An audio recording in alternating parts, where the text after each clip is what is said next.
আমার মুসলমান ভাইরা রে, এ বন্ধু গভীর মনোযোগ, সময় খুবই সংকীর্ণ, কথাগুলো একটি মনোযোগ দিয়ে শুনবেন। আমার বন্ধুরা রে, আমার আপনার নবী, মায়ার নবী রহমাতুল লিল আলামিনের জীবদ্দশায় এই ইহুদিরা নবীজিকে সবচাইতে বেশি কষ্ট দিয়েছেন। এমনকি আমার নবীজির ইন্তেকালের পরে আমার নবীজির জিসিম মুবারক তারা চুরি করার একটা পরিকল্পনা করলেন। যদি নবীজির জিসিম মুবারক, শরীর মুবারক, যদি দেহ মুবারক যদি আমরা চুরি করে যদি আমাদের আয়ত্তের মধ্যে রাখতে পারি, তাহলে মুসলমানদের মধ্যে কোনো ঐক্য থাকবে না, মুসলমানরা বিচ্ছিন্ন হয়ে যাবে। আর এই সুযোগে আমরা সারা পৃথিবীর মধ্যে শাসন চালাবো। নাউজুবিল্লাহ বলেন। আমার বন্ধুরা রে, এই পরিকল্পনা করে যখন তারা দুইজন ব্যক্তিকে মদিনার মধ্যে পাঠাইলেন, ওই দুইজন ব্যক্তি সারাদিন রোজা রাখেন, সারাদিন নফল নামাজ পড়েন, মানুষের মাঝে তারা এমন দরবেশ। এরকম মানুষ আমাদের দেশে আছে না নাই? উপরে ফিটফাট, ভিতরে সদরঘাট। আমার বন্ধুরা রে, এই দুইজন ব্যক্তি সারাদিন রোজা রাখেন, মানুষকে হাদিয়া দেয়, মানুষকে খানা খাওয়ায়, কিন্তু মানুষের কাছ থেকে কোনো হাদিয়া নেয় না, মানুষের কাছ থেকে কোনো খাবার খায় নাই।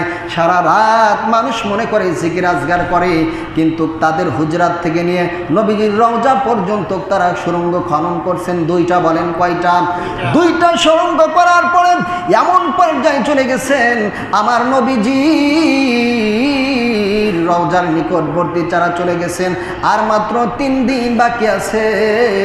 এই 3 দিন যদি তারা খনন করে, আমার নবীজির জিসিম মুবারক তারা দেখতে পারবে, আমার নবীজির জিসিম মুবারক তারা চুরি করে নিয়ে আসবে।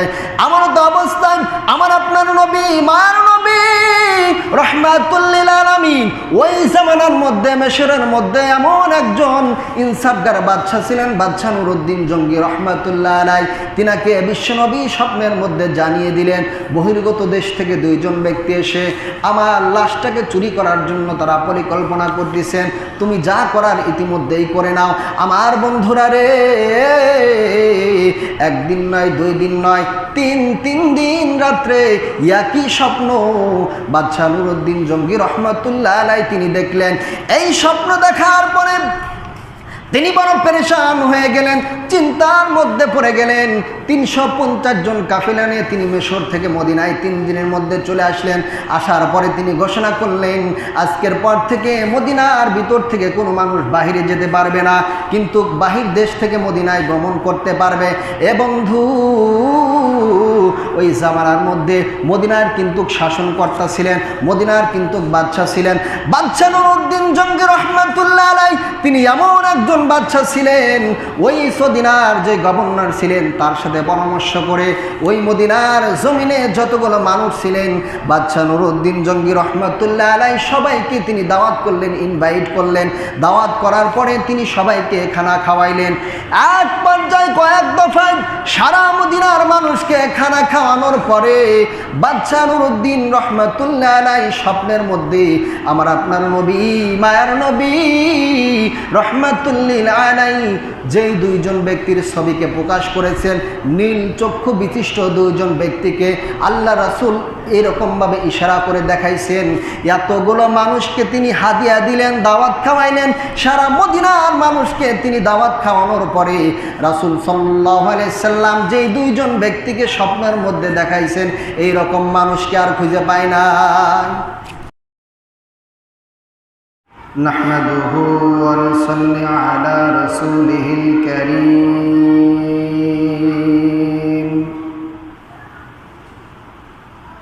আম্মা বা'দ, ফাআউযু বিল্লাহি মিনাশ শাইতানির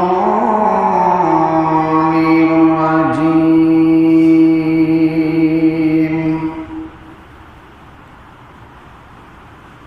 বিসমিল্লাহির রাহমানির রাহিম।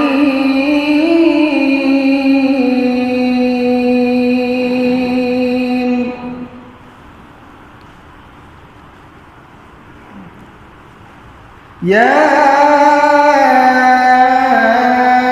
আইয়ুহাল্লাযীনা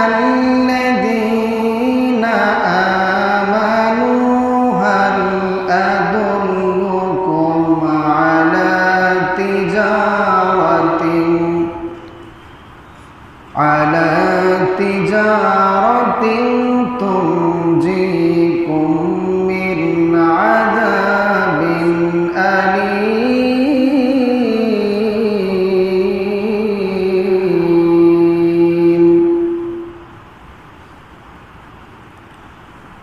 تؤمنون بالله ورسوله وتجاهدون في سبيل الله بأموال أنفسكم ذلكم خير لكم إن كنتم تعلمون.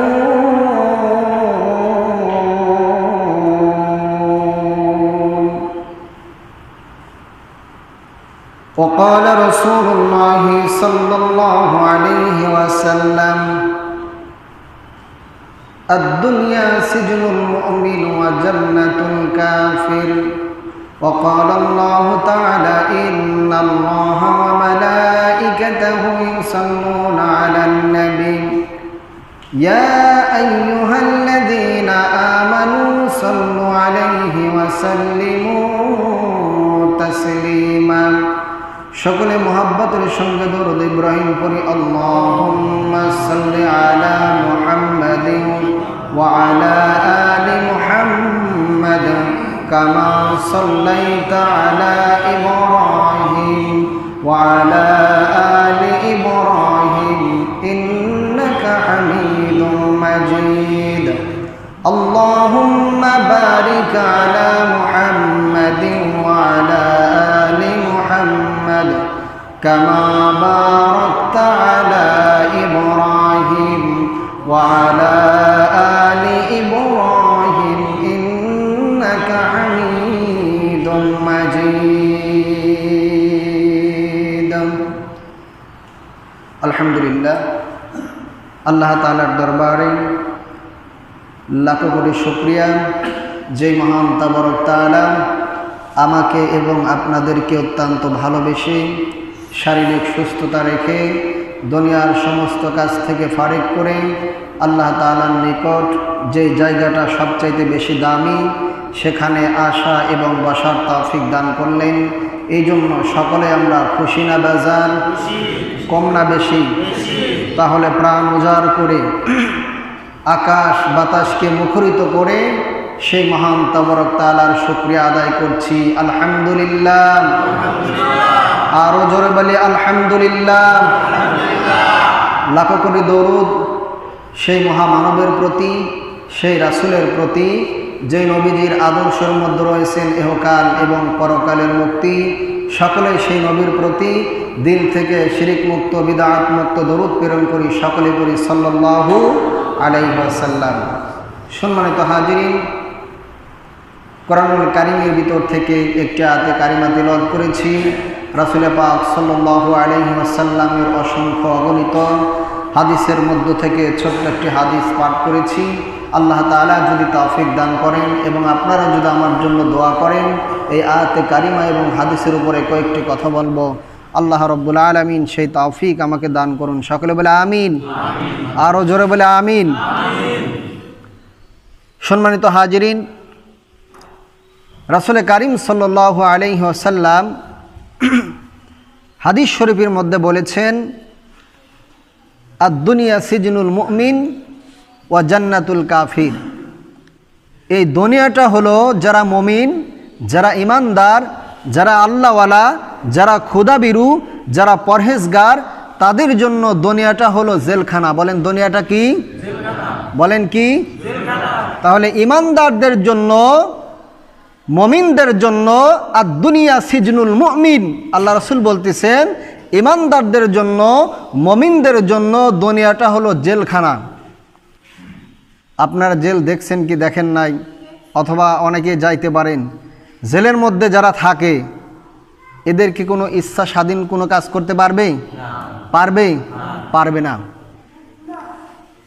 তাদের যে কারাগারের মধ্যে বন্দী করা হয়েছে, যে জেলখানার মধ্যে আবদ্ধ করে রেখে দেওয়া হয়েছে, সেইখানে থেকে যতটুকু করতে পারবে অতটুকু, এর বেশি অতিরিক্ত বাহিরে যেই সমস্ত জিনিস থাকবে সেগুলো মন চাইলে ধরতে পারবে না, সেগুলো খেতেও পারবে না। কথা কোন ঠিক কিনা? তদ্রূপ আল্লাহ রাসূল বলতেছেন যে ইমানদার যারা, ইমানদারদের হলো ঠিক জেলখানার মতো। এরা মন চাইলেই মদ পান করতে পারবে না, মন চাইলেই জিনা করতে পারবে না, মন চাইলেই সুদ খেতে পারবে না, মন চাইলেই ঘুষ খেতে পারবে না, মন চাইলেই মানুষকে হত্যা করতে পারবে না, মন চাইলেই মানুষের পরনিন্দা পরচর্চা করতে পারবে না। কথা বলেন ঠিক কিনা? এই গুণ কাদের? মুমিনদের। মুমিনরা মন চাইলেই এগুলো করতে পারবে না, এগুলো বাধা। শরিয়াত তাদের বন্ধ করে দিয়েছেন, নিষেধ করে দিয়েছেন। ঘোষণাকার, জোরে বলেন ঘোষণাকার আল্লাহ এবং তার রাসূলের। আল্লাহর কথায় রাসূল সাল্লাল্লাহু আলাইহি সাল্লাম সেটাকে কি করেছেন? রিপিট করেছেন, আমাদের কাছে পৌঁছে দিয়েছেন রাসূলের মাধ্যমে, নবীর মাধ্যমে, আলেম ওলামাদের মাধ্যমে। কথা কোন ঠিক কিনা? সম্মানিত হাজিরিন, তার পরের হাদিসের পরের অংশে বলা হচ্ছে ওয়া জান্নাতুল কাফির, ওয়া জান্নাতুল কাফির। যারা কাফের, যারা পাপাচার, যারা বদমাহিশ, এদের জন্য দুনিয়াটা হলো জান্নাতখানা, বেহেশতখানা। এদের মন চাইলে মদ খাবে, নারী নিয়ে ফুর্তি করবে, জিনা করবে, ব্যভিচার করবে, মানুষকে হত্যা করবে, সুদ খাবে, ঘুষ খাবে, কোনো বাধা নাই। এটা হলো মুমিন এবং কাফেরদের মধ্যে পার্থক্য। সম্মানিত হাজিরিন, এই পৃথিবীর জমিনে রাসূল কারীম সাল্লাল্লাহু আলাইহি সাল্লাম যখন জন্মগ্রহণ করলেন, আল্লাহ রাসূলের জন্মের পর থেকে নিয়ে মৃত্যুর আগ পর্যন্ত, এমনকি রাসূল কারীম সাল্লাল্লাহু আলাইহি সাল্লামের মৃত্যুর পরেও সবচাইতে নবী কারীম সাল্লাল্লাহু আলাইহি সাল্লামকে ইহুদিরা সবচাইতে আল্লাহ রাসূলকে বেশি কষ্ট দিয়েছেন। নাউজুবিল্লাহ বলেন। কারা? বলেন কারা? যারা ইহুদি ছিলেন, এই ইহুদি সম্প্রদায় রাসূল কারীম সাল্লাল্লাহু আলাইহি ওয়াসাল্লামকে সবচাইতে বেশি কষ্ট দিয়েছেন। বলেন এরা কারা? ইহুদি। এরা কারা? ইহুদি।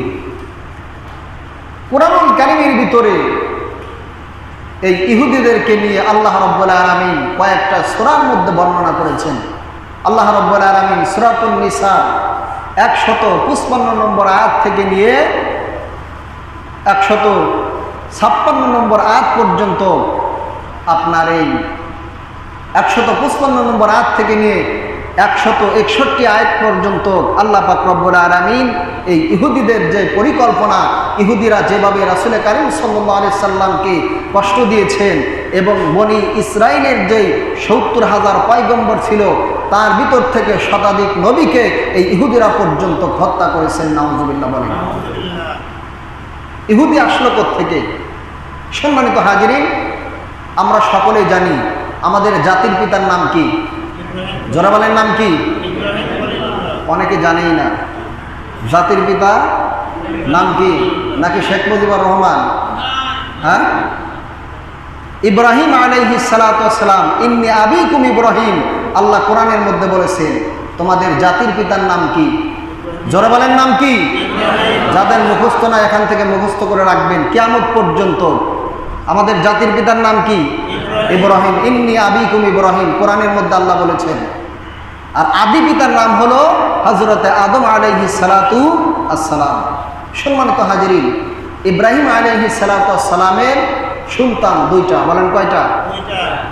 হযরতে ইসমাইল আলাইহিস সালাতু আসসালাম আর হযরতে ইসহাক আলাইহিস সালাতু আসসালাম। ইসমাইল আলাইহিস সালাতু আসসালামের বংশ থেকে একজন নবী আসছে এই পৃথিবীতে। কয়জন? জোরে বলেন কয়জন? একজন নবী আসছেন, তিনি হলেন আখিরি জামানার পয়গম্বর বিশ্বনবী জনাবে মুহাম্মদুর রাসূলুল্লাহ সাল্লাল্লাহু আলাইহি সাল্লাম। ইব্রাহিম আলাইহিস সালাতু আসসালামের সন্তান ইসমাইল, ইসহাক। ইসহাকের বংশ থেকে আমাদের নবী শুধু একাই আসছেন, ওয়ানলি ওয়ান, আর কোনো দ্বিতীয় কোনো নবী আসে নাই। এবার ইব্রাহিম আলাইহিস সালাতু আসসালামের 2 নম্বর পুত্র ইসহাক আলাইহিস সালাতু ওয়াস সালাম। এই ইসহাকের সন্তান হলো ইয়াকুব আলাইহিস সালাতু ওয়াস সালাম। নাম কি? জোরে বলেন, নাম কি? ইয়াকুব আলাইহিস সালাতু ওয়াস সালাম। এই ইয়াকুব আলাইহিস সালাতু ওয়াস সালামের 2 জন স্ত্রী থেকে 11 জন সন্তান আসছেন। কয়জন? 11 জন। ইউসুফ সহ বিনিয়ামিন সবার ছোট ছিলেন। তারা মোট 10 ভাই। কয় ভাই?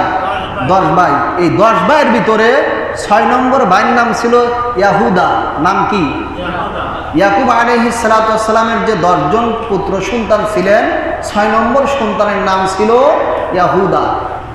এই ইয়াহুদার বংশ থেকে বনি ইসরাইল, অর্থাৎ ইয়াহুদার সন্তান থেকে হযরতে মুসা আলাইহিস সালাতু ওয়াস সালাম পর্যন্ত যত পয়গম্বর আসছেন সবগুলো ইয়াকুব আলাইহিস সালাতু ওয়াস সালামের সন্তান। ইসহাক আলাইহিস সালাতু ওয়াস সালামের যে সন্তান ছিল, বংশধর ছিল, এই বংশধর থেকে কোন নবী আসছেন বলেন? হযরতে মুসা আলাইহিস সালাতু ওয়াস সালাম, হযরতে ঈসা আলাইহিস সালাতু ওয়াস সালাম। আমাদের নবীর আগের নবী, আমাদের নবীর যে আগের নবী ছিলেন হযরতে ঈসা আলাইহিস সালাতু ওয়াস সালাম সহ হযরতে মুসা আলাইহিস সালাতু ওয়াস সালাম, বনি ইসরাইলের মধ্যে প্রায় 70,000 পয়গম্বর এই ইয়াকুব আলাইহিস সালামের বংশধর ছিলেন। আল্লাহু আকবার। এই মুসা আলাইহিস সালাতু ওয়াস সালামের অনুসারীরা, এদেরকে বলা হতো বনি ইসরাইল, যেটা এখন নাম ইসরাইল সম্প্রদায়। ইসরাইল নামে কোনো রাষ্ট্র নাই। বর্তমান মুসলমানদেরকে, ফিলিস্তিনের মুসলমানদেরকে নিষ্পিত করে আসতেছেন এরা হলো কারা? ইসরাইল। এই মুসা আলাইহিস সালাতু ওয়াস সালামের উপর তারা ঈমান আনে নাই। মুসা আলাইহিস সালাতু ওয়াস সালামের উপর যখন তাওরাত নাজিল হলো, তাওরাত নাজিল হওয়ার পরে তখন এই বনি ইসরাইলের যে ইহুদিরা ছিল, এই 70 জন যে বড় বড় মাথা ছিল, তাদেরকে মুসা আলাইহিস সালাতু ওয়াস সালাম বললেন যে তোমরা আল্লাহর উপরে ঈমান আনো, আল্লাহর উপরে ঈমান আনো। তখন তারা প্রশ্ন করলেন যে আল্লাহ আবার কি? আমরা আল্লাহকে বিশ্বাস করি না, আমরা ঈমান আনতে পারি, আল্লাহর সাথে আমরা আগে কথা বলবো। তখন মুসা আলাইহিস সালাতু ওয়াস সালাম বনি ইসরাইলের 70 জন মাথা, মানে যারা মাতাব্বর টাইপের মুরব্বীদেরকে নিয়ে হযরত মুসা আলাইহিস সালাতু ওয়াস সালাম তুর পাহাড়ে চলে গেলেন এবং ইলহামের মাধ্যমে আল্লাহ রাব্বুল আলামিনের সাথে কথা বললেন। সুবহানাল্লাহ বলেন। কথা বলার পরেও এই বনি ইসরাইল ইহুদিরা বলল যে আমরা বিশ্বাস করি না, আমরা আল্লাহকে দেখব। আমরা কি করব? আল্লাহকে দেখব।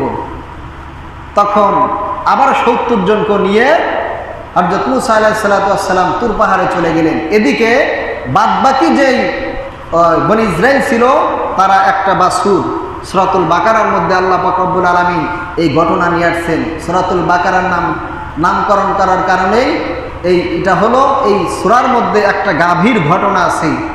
এই বনি ইসরাইল মুসা আলাইহিস সালাতু ওয়াস সালামকে কেন্দ্র করে এই জন্য আল্লাহ পাক রব্বুল আলামিন এই সূরার নাম দিয়েছেন সূরাতুল বাকারা।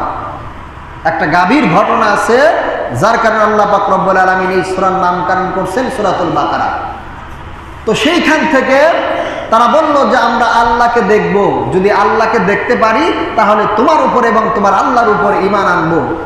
কিন্তু সম্মানিত হাজিরিন, তারা আল্লাহর উপরে ঈমান আনয়ন করলো না, বরঞ্চ হযরত মুসা আলাইহিস সালাতু ওয়াস সালামকে তারা হত্যা করার পরিকল্পনা করলেন। তারা কারা বলেন? কারা? ইহুদি। তারা হলো ইহুদি। তারা পৃথিবীতে যত নবী এসেছেন প্রত্যেকটা নবীজির বিরোধিতা করেছেন। রাসূল কারীম সাল্লাল্লাহু আলাইহি সাল্লামের দ্বারা যখন খতমে নবুয়ত প্রকাশ পেয়েছেন, আল্লাহ রাসূল বলেছেন আনা খাতামান নবী লা নাবিয়্যা বাদি, আমি শেষ নবী, আমার পরে আর পৃথিবীতে কোনো নবী আসবে না। এই ইহুদিরা আল্লাহ রাসূলকে অস্বীকার করেছেন। তাওরাত কিতাবের মধ্যে, জাবুর কিতাবের মধ্যে, ইনজিল কিতাবের মধ্যে আমার নবীজির চরিত্র সম্পর্কে, আমার নবীজির দাড়ি মুবারক সম্পর্কে, আমার নবীজির শরীর সম্পর্কে, আমার নবীজির আখলাক সম্পর্কে, আমার নবীজির A to Z সম্পর্কে তাওরাত, জাবুর, ইনজিলের মধ্যে আল্লাহ পাক রব্বুল আলামিন লিপিবদ্ধ করে দিয়েছিলেন। কিন্তু ইহুদিরা বিশ্ব নবীজির সব নামগুলো কেটে, আল্লাহ রাসূলের প্রশংসার নামগুলো কেটে ইহুদিদের ধর্মের যে কথাগুলো ছিল মানুষের মাঝে সেগুলো প্রকাশ করতেন। নাউজুবিল্লাহ বলেন। এই জন্য পৃথিবীতে যত কিছু ফিতনা আসছেন সব কিছু হলো ইহুদির থেকে। হযরতে ঈসা আলাইহিস সালাতু ওয়াস সালামকে তারা আল্লাহর সন্তান বলে আখ্যায়িত করেছেন। নাউজুবিল্লাহ বলেন। হযরতে মারিয়াম আলাইহিস সালাতু ওয়াস সালামের স্বামী ছিলেন না, আমরা সকলেই জানি। সূরাতুল মারিয়াম নামে আল্লাহ তাআলা কোরআনের মধ্যে একটা সূরা নাজিল করেছেন। মারিয়াম আলাইহিস সালাতু ওয়াস সালামের ঘটনা আমাদের নবী আখিরি জামানার পয়গম্বর রাহমাতুল লিল আলামিনকে শোনাইছেন। বলেন তো দেখি, আদম আলাইহিস সালাতু ওয়াস সালামের কি বাবা ছিলেন? বাবা ছিলেন? মা ছিলেন? কিছুই ছিলেন না। আল্লাহ তাআলা আদমকে বানাইছেন মাটি থেকে, ঠিক কিনা? হযরত ঈসা আলাইহিস সালাতু ওয়াস সালামের বাবা ছিলেন না,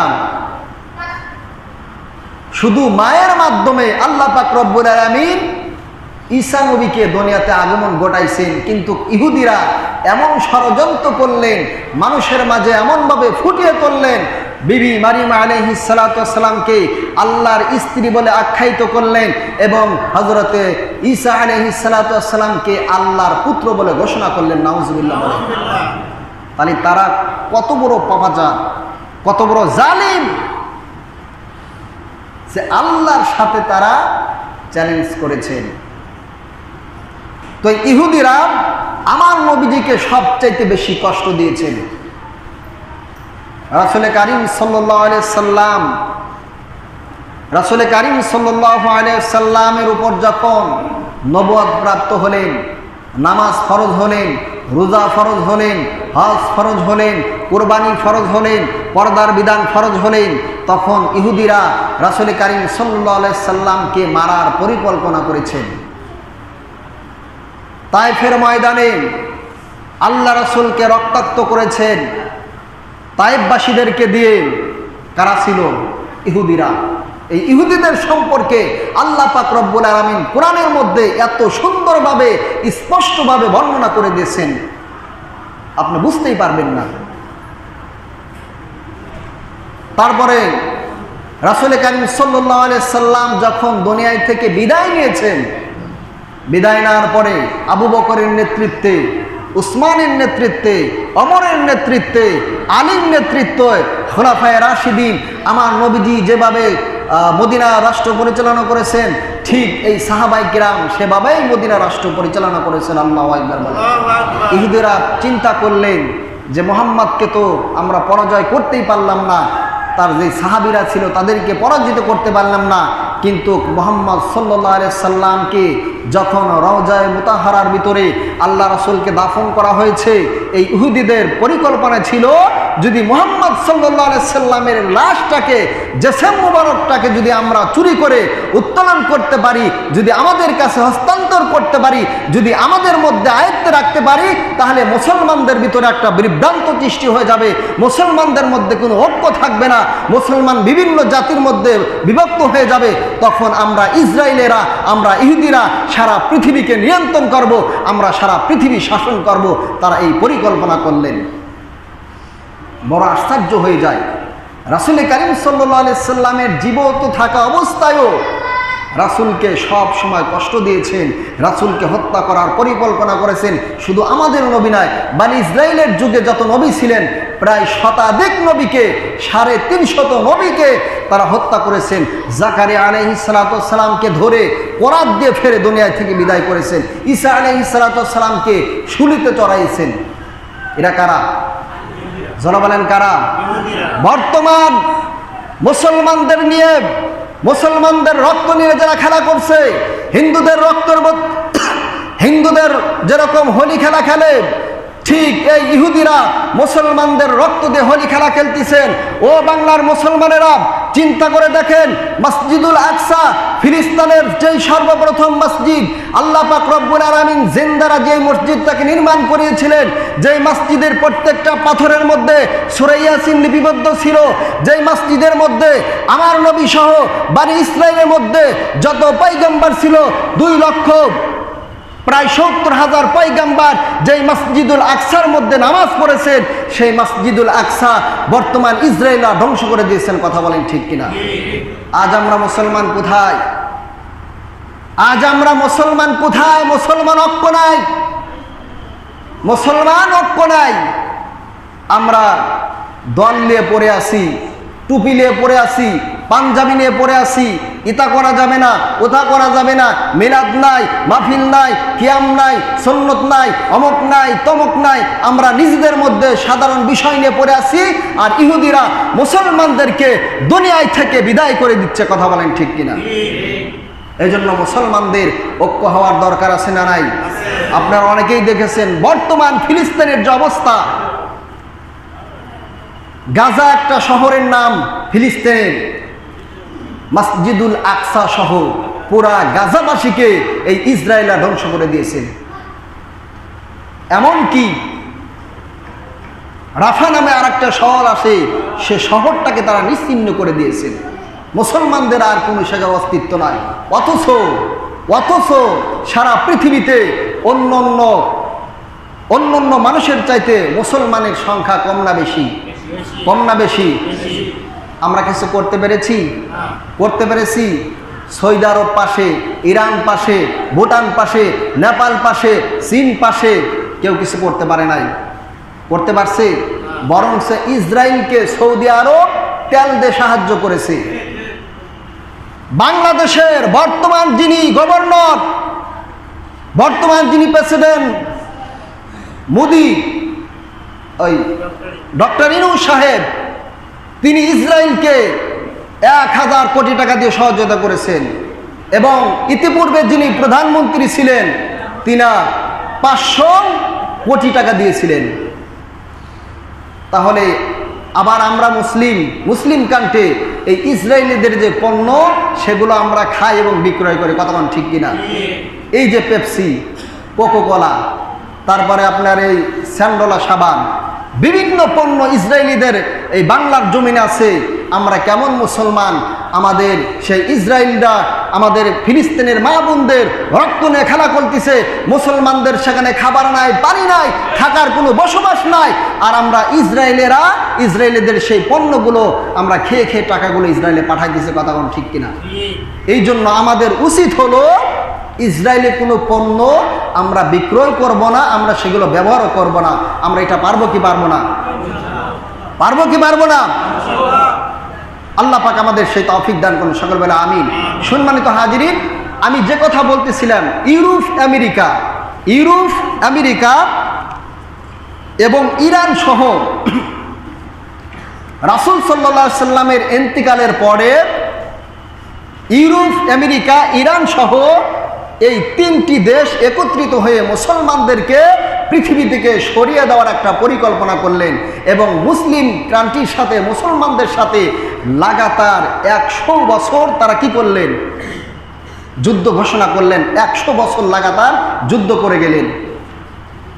এটা কিন্তু আল্লাহ রাসূলের ইন্তিকালের পরের ঘটনা, আগের ঘটনা বলতেছি না আপনাদের। লাগাতার 100 বছর যুদ্ধ করার পরে 23টি মুসলিম কান্ট্রি, 23টি দেশ তারা একেবারে মাটির সাথে মিশে দিলেন। যেরকম আজ বর্তমান ফিলিস্তিনের অবস্থা করেছে এই ইসরায়েলেরা। এরা হলো ইহুদি সম্প্রদায়। সম্মানিত হাজিরিন, তারপরে এরা একটা পরিকল্পনা করলেন, টিম গঠন করলেন যে কিভাবে যে মুহাম্মদ সাল্লাল্লাহু আলাইহি সাল্লামের যে লাশ, জিসিম মুবারক, তার দেহ মুবারক রওজার মধ্যে আছেন, যারা হাজী সাহেব তারা দেখছেন, রাসূল সাল্লাল্লাহু আলাইহি সাল্লামের লাশটাকে তারা তাদের আয়ত্তে নেওয়ার জন্য এই 3টা দেশের যে গভর্নর ছিল তারা একত্রিত হয়ে টিম গঠন করে 3 দেশ থেকে মানুষকে একত্রিত করে বুদ্ধি পরামর্শ করে 2 জন ইহুদিকে নিযুক্ত করলেন। কয়জন? জোরে বলেন কয়জন? দুইজন। সম্মানিত হাজিরিন, এদের মাথায় টুপি ছিল, দাড়ি ছিল, লম্বা জামা ছিল, কোরআনের জ্ঞান ছিল, হাদিসের জ্ঞান ছিল। এরা মদিনায় আসলেন। আসার পরে রাসূল সাল্লাল্লাহু আলাইহি সাল্লামের রওজার পাশে তারা কি করলেন? গাট্টি তাদের তাবু গাড়লেন, সেখানে তারা অবস্থান করলেন। মদিনার তখন কিন্তু শাসনকর্তা ছিল, মদিনার শাসনকর্তা ছিল তখন। তারা সেখানে অবস্থান করার পরে তারা সারা দিন রোজা রাখতেন। কি করতেন? জোরা বলেন, কি করতেন? সারা দিন রোজা রাখতেন এবং সারা রাত নফল নামাজ পড়তেন।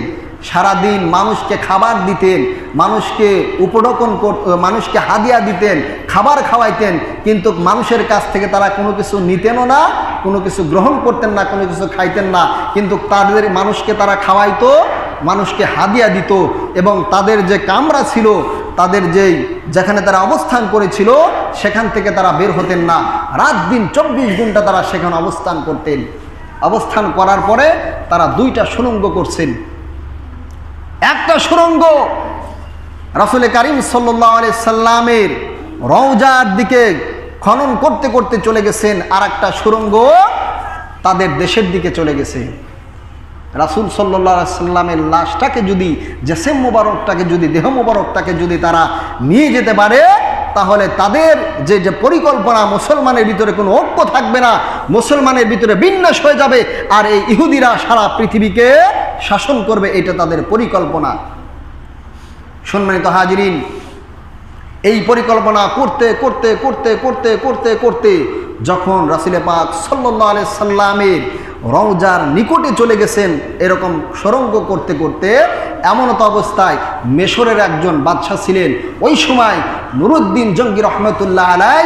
তিনি একজন ইনসাফগার এবং আল্লাহওয়ালা একজন বাদশাহ ছিলেন। এবং এই বাদশার যিনি উস্তাদ ছিলেন আইনুদ্দিন রহমতুল্লাহ আলাই, তিনি হাদিসের হাফেজ ছিলেন। তখন রাসূল কারীম সাল্লাল্লাহু আলাইহি সাল্লাম তাকে স্বপ্ন দেখালেন, এই নুরুদ্দিন জঙ্গি রহমতুল্লাহ আলাইকে স্বপ্ন দেখালেন যে ইহুদিদের চক্রান্তে আমি নবীজির জেসেম মুবারক চুরি করার জন্য মদিনা মনোয়ারার ভিতরে বহির্গত দেশ থেকে দুইজন লোক এসে আমার লাশটাকে তারা উদ্ধার করে তাদের দেশে নিয়ে যাবে, তুমি তাড়াতাড়ি এর একটা ব্যবস্থা করো। বাদশাহ নুরুদ্দিন জঙ্গি রহমতুল্লাহ আলাইকে আর আল্লাহ রাসূল স্বপ্ন দেখালেন। আল্লাহ রাসূল স্বপ্নের মধ্যে তার কাছে আসলেন। তিনি ঘুম থেকে উঠলেন, তাহাজ্জুদের নামাজ পড়লেন, তিনি পেরেশানি হয়ে গেলেন। হয়ে যাওয়ার পরে তিনি আবার দ্বিতীয় দিন শুয়েছেন, একই স্বপ্ন দেখছেন। তৃতীয় দিনের দিন একই স্বপ্ন দেখছেন। স্বপ্ন দেখার পরে তিনি তো খুব চিন্তিত হয়ে গেলেন যে আমি কি স্বপ্ন দেখলাম। তখন তার উস্তাদের সাথে তিনি পরামর্শ করলেন, এ স্বপ্ন তো সবার কাছে বলাও যাবে না। তিনি সেই মিশর থেকে হিজরত করে মদিনায় রওনা করার পরিকল্পনা করলেন। 350 কাফেলা সহ 3 দিন 3 রাত তিনি পরিশ্রম করে কোনো জায়গায় না থেমে তিনি সরাসরি মদিনায় প্রবেশ করলেন, গমন করলেন। মদিনাতে গমন করার পরে তিনি ঘোষণা করে দিলেন, আজকের পর থেকে এই মদিনা থেকে কোনো মানুষ বাহিরে যেতে পারবে না, তবে বাহির থেকে মদিনায় ঢুকতে পারবে, মদিনা থেকে কোনো মানুষ বাহিরে যেতে পারবে না। ঘোষণা দিলেন বাদশাহ নুরুদ্দিন জঙ্গি রহমতুল্লাহ আলাই। আমার মুসলমান ভাইরা রে, এ বন্ধু গভীর মনোযোগ, সময় খুবই সংকীর্ণ, কথাগুলো একটু মনোযোগ দিয়ে শুনবেন। আমার বন্ধুরা রে, আমার আপনার নবী, মার নবী রাহমাতুল লিল আলামিনের জীবদ্দশায় এই ইহুদিরা নবীজিকে সবচাইতে বেশি কষ্ট দিয়েছেন।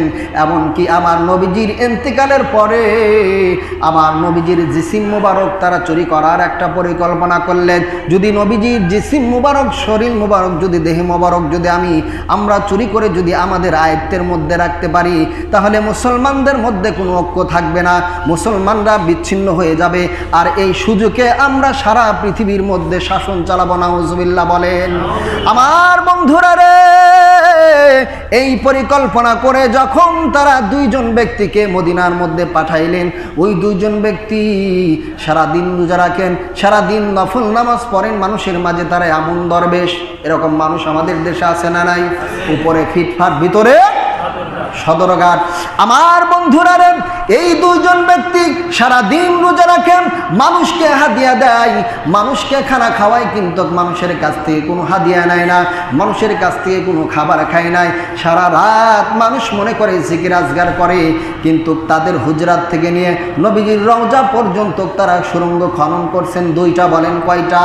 দুইটা সুড়ঙ্গ করার পরে এমন পর্যায়ে চলে গেছেন, আমার নবীজি রওজার নিকটবর্তী যারা চলে গেছেন, আর মাত্র 3 দিন বাকি আছে। এই 3 দিন যদি তারা খনন করে, আমার নবীজির জিসিম মুবারক তারা দেখতে পারবে, আমার নবীজির জিসিম মুবারক তারা চুরি করে নিয়ে আসবে। আমার তো অবস্থায় আমার আপনার নবী, মার নবী রাহমাতুল লিল আলামিন, ওই জামানার মধ্যে মিশরের মধ্যে এমন একজন ইনসাফগার বাদশা ছিলেন, বাদশা নুরউদ্দিন জঙ্গি রহমাতুল্লাহ আলাইহি। তিনাকে বিশ্বনবী স্বপ্নের মধ্যে জানিয়ে দিলেন, বহির্গত দেশ থেকে 2 জন ব্যক্তি এসে আমার লাশটাকে চুরি করার জন্য তারা পরিকল্পনা করতেছেন, তুমি যা করার ইতিমধ্যেই করে নাও। আমার বন্ধুরা রে, 1 দিন নয়, 2 দিন নয়, 3 দিন রাত্রে একই স্বপ্ন বাদশা নুরউদ্দিন জঙ্গি রহমাতুল্লাহ আলাইহি তিনি দেখলেন। এই স্বপ্ন দেখার পরে তিনি বড় পেরেশান হয়ে গেলেন, চিন্তার মধ্যে পড়ে গেলেন। 350 জন কাফেলা নিয়ে তিনি মিশর থেকে মদিনায় 3 দিনের মধ্যে চলে আসলেন। আসার পরে তিনি ঘোষণা করলেন, আজকের পর থেকে মদিনার ভিতর থেকে কোনো মানুষ বাহিরে যেতে পারবে না, কিন্তু বাহির দেশ থেকে মদিনায় ভ্রমণ করতে পারবে।